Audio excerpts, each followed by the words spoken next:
Hello everyone, అందరు ఎలా ఉన్నారు? Welcome back to my channel Vamika vlogs. ఈ వీడియోలో అయితే మా ఫ్యామిలీతో మేము ఫామ్ హౌస్ వెళ్ళాము. ఫామ్ హౌస్ స్టేకేషన్ ఎలా ఎంజాయ్ చేసాము, ఎక్కడుంది ఫామ్ హౌస్ అండ్ దాని డీటెయిల్స్ ఏంటో ఈ వీడియోలో అయితే మీకు చూపిస్తాము. సో ఫామ్ హౌస్ వచ్చేసి చిల్కూరు దగ్గర ఇబ్రహీం ఫామ్ హౌస్ అండి. చాలా అంటే చాలా బాగుంది, స్పేషియస్గా ఉంది, చాలా పెద్దగా ఉంది. ఒక డూప్లెక్స్ ఫామ్ హౌస్ అండి. మేమైతే ఫ్యామిలీ మొత్తం వెళ్ళాం కాబట్టి సో ఇంత పెద్ద ఫామ్ హౌస్ అయితే బుక్ చేసుకోవడం జరిగింది. ఈ ఫామ్ హౌస్ అయితే మాకు 30K పడింది డేకి. సో చాలా అంటే చాలా ఫెసిలిటీస్ ఉన్నాయి, అసలు ఇది లేదు అన్నదే లేదు ఈ ఫామ్ హౌస్లో. మేమైతే టోటల్గా 50 మెంబర్స్ దాకా అయితే వెళ్ళాము ఫామ్ హౌస్కి. ఎంత ఎంజాయ్ చేసామంటే అసలు ఏ డిస్టర్బెన్స్ లేదు, ఎంత బాగుందో. స్విమ్మింగ్ పూల్ కూడా మంచి ప్యూరిటీతోని మెయింటెనెన్స్ అండ్ అన్నీ అయితే బాగున్నాయండి. 10కి 8 అలా ఇవ్వచ్చు. సో ఇలా అయితే మేము అందరం నైట్ వెళ్ళేసి అక్కడ అందరం మీట్ అయిపోయాము. సో ఆ రోజు మాత్రం మేము అందరం లైక్ పాట్లక్ లాగా అందరు ఫుడ్ అయితే ప్రిపేర్ చేసుకొని వచ్చి అందరం కలిసి నైట్ వెళ్ళేసి అందరం చూడండి అందరు ఎలా విష్ చేసుకుంటున్నారో. అందరం కలిసి ఫొటోస్ దిగి ఇంకా ఫుడ్ అయితే తినేసి కొద్దిసేపు అలా స్విమ్మింగ్ పూల్లో అయితే ఎంజాయ్ చేసాం. చూడండి వీళ్ళందరూ, ఇది మా హస్బెండ్ వాళ్ళ సైడ్ నుంచి ఫ్యామిలీ అండి, మా అత్తయ్య వాళ్ళ సైడ్ నుంచి ఫ్యామిలీ. సో వీళ్ళందరూ మా అత్తయ్య వాళ్ళు అవుతారనమాట. వీళ్ళందరూ ఇలా చిన్న చిన్న వాళ్ళు అనమాట అందరూ. మా ఆయననే పెద్ద అందరికన్నా. సో అందరం కలిసి చాలా బాగా ఎంజాయ్ చేసాము. సో ఇక్కడ వాతావరణం, ఎన్విరాన్మెంట్ అనేది ఎంత బాగుందంటే గార్డెన్ ఉంది, ఫుడ్కి సపరేట్ సెక్షన్ ఉంది, ఇంకా ప్లే ఏరియా, పిల్లలకు ప్లే ఏరియా ఉంది. ఇంకా మనకి ఎన్ని ఫెసిలిటీస్, ఇది లేదు అన్న ఫెసిలిటీయే లేదు. చూడండి పిల్లలు ఎంత బాగా అడుగుతున్నారో మా అన్విక అండ్ వామిక. చాలా ఎంజాయ్ చేస్తాము ఇలా. ఒక 6 మంత్స్కి 3 మంత్స్కి ఒక స్టేకేషన్ ఫామ్ హౌస్ ఫ్యామిలీతో వేసుకుంటే మాత్రం చాలా స్ట్రెస్ బస్టింగ్లా ఉంటుంది. చూడండి ఇలా అందరం కొంచెం సేపు అయితే ఇలా డ్యాన్సెస్ ఇంకా మాకు నచ్చినట్టు అందరం కలిసి చాలా బాగా ఎంజాయ్ చేసాము.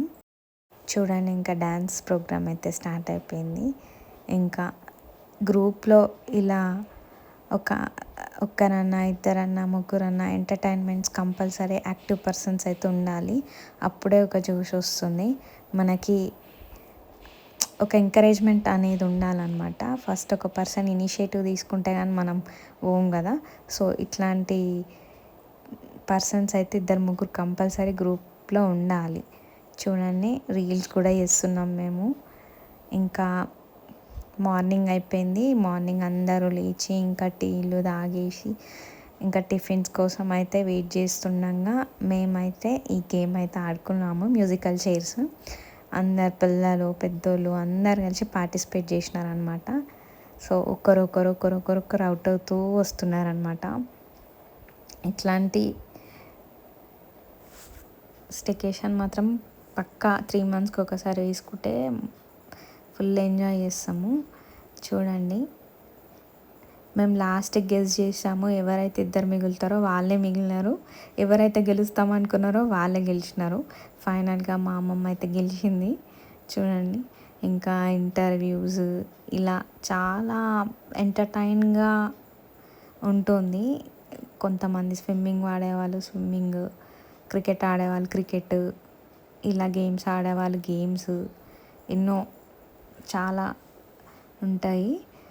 చూడండి మా టిఫిన్ ప్రిపేర్ అయ్యే వరకు ఇంకా మేమైతే ఫుల్ గేమ్స్. మేమైతే ఫుడ్కి ఒక పర్సన్ అయితే పెట్టుకున్నామండి ఫుడ్ ప్రిపేర్ చేసుకోవడానికి. ఎందుకంటే చాలామంది ఉన్నాం కదా, 50 మెంబర్స్ వరకు. సో అసలు వెళ్ళేదే ఎంజాయ్మెంట్ కోసం, ఇంకా వంటలు చేసుకుంటావన్నీ ఏంది అని చెప్పేసి వంట పర్సన్ అయితే పెట్టుకున్నాము. తనైతే మంచిగా వంట చేసి అయితే చాలా బాగా చేశాడు. సో మేమైతే ఇలా చిన్నప్పుడు కర్చీఫ్ అట్ట ఆడుకుంటుండే కదండి, ఆ గేమ్ అయితే ఆడుకుంటున్నాము. సో చలో నెక్స్ట్ అయితే స్విమ్మింగ్ పూల్లోకి దిగిపోయినారు అందరూ టిఫిన్స్ చేసేసి. సో పూరి ఆలు అయితే టిఫిన్ అయింది. సో మేమైతే తినేసి మా పిల్లలకి తినిపించుకొని ఇంకా జకూసీలో వాళ్ళని వేసేసి ఇంకా నెక్స్ట్ మేమైతే పూల్లో దిగి ఫుల్ డ్యాన్స్ ఆడినాం సాంగ్స్ పెట్టుకొని. చూడండి ఇలాంతా మొత్తం మా ఫ్యామిలీ అంతా 15 మెంబర్స్ దాకా వెళ్ళాము. నెక్స్ట్ అయితే మేము స్విమ్మింగ్ పూల్లో కొన్ని రీల్స్ అయితే వేసుకున్నాము. అందరు పార్టిసిపేట్ చేసినారండి. మా వాళ్ళైతే మేము వద్దు మేము రాము అని ఏం లేదు. ఎవరి వాల్యుబుల్ టైంని వాళ్ళు పెట్టిన బడ్జెట్కి ప్రకారం అందరూ కలిసి మంచిగా ఎంజాయ్ చేశారు. సో ఇలాంటి ప్రతి వాళ్ళు ఫ్యామిలీ ఇలాంటి వాల్యుబుల్ మూమెంట్స్ని టైంని అయితే అస్సలు మిస్ చేసుకోవద్దు, వెళ్తూ ఉండాలి. అప్పుడే మనకి ఫ్యామిలీ బాండింగ్ అనేది ఎక్కువ పెరుగుతుంది. రిలేషన్షిప్స్ అనేవి మంచిగా మెయింటైన్ అవుతాయి. కానీ అందరూ కూడా మంచిగా పాజిటివ్ మైండ్ సెట్తో ఇలా హ్యాపీగా వెళ్ళేసి రావాలి. ప్రతి ఒక్కరు ఎంజాయ్ చేయాలి. ఈ ఫామ్ హౌస్ టూర్ ఎందుకు చేస్తున్నానంటే ఇలా ఒక ఫ్యామిలీ బాండింగ్ అనేది అందరిలో ఉండాలని చెప్పేసి ఇది ఒక ఎగ్జాంపుల్ లాగా మీ ముందుకు తెస్తున్నాను. ఇంకోటి ఏంటంటే ఈ ఫామ్ హౌస్ వచ్చేసి చాలా బాగుంది. ఎవరైనా వెళ్ళాలనుకుంటే ఇబ్రహీం ఫామ్ హౌస్ అండి, నియర్ చిల్కూర్ టెంపుల్ అండి. 10 minutes డిస్టెన్స్లో ఉంటుంది చిల్కూర్కి. సో ఇలా మేమైతే స్విమ్మింగ్ పూల్లో మంచి టైం స్పెండ్ చేసాము. దాదాపు 2 వరకు మార్నింగ్ టైంలో 2 వరకు అలా ఎంజాయ్ చేసేసి లంచ్ అయితే ప్రిపేర్ చేయించుకున్నాము. Bagara rice and mutton. So అందరం కలిసి మంచిగా లంచ్ తిన్నాము. ఫ్రెష్ అప్ అయిపోయి అయితే bagara rice, mutton and gulab jam అయితే చేసి పెట్టారు. సో మంచిగా స్పెండ్ చేసేసి అందరం ఫ్రెష్ అప్ అయిపోయి లంచ్ తినేసి ఇంకా అక్కడ నుంచి ఈవినింగ్ వరకు అలా అందరం టైంపాస్ చేస్తూ ముచ్చట్లు పెట్టుకుంటూ అలా టైం స్పెండ్ అయిపోతుంటే ఈవినింగ్ అయింది. సో రీల్స్ అయితే వేసుకొని టీ అండ్ చికెన్ 65 అయితే తినేసి అట్లా ఎంజాయ్ చేస్తూ నైట్ అయిపోయింది. సో డిన్నర్ అయితే చేసుకొని బయలుదేరిపోయాం.